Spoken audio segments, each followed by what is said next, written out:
Hey everyone, welcome back to the channel. In today's video, I'm going to show you how to add vinyl record to Instagram story. It's really simple and easy. For this, first of all, just open up the Instagram application in your mobile.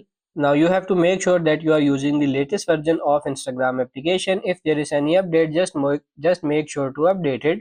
Then tap on this plus icon in the bottom and then go for this story here.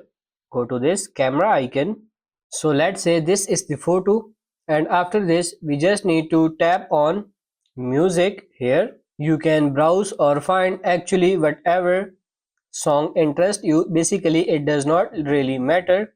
And now basically you will be able to, as you can see, edit how this specific song will be played on your story. And if we are gonna swipe to the last one, as you can see, this how it looks, and I'm going to just tap on this done, and you can then just relocate it whatever you want. And basically that's how to add vinyl record on Instagram story. I hope this video was helpful. If it is, like it and subscribe to the channel. Thank you.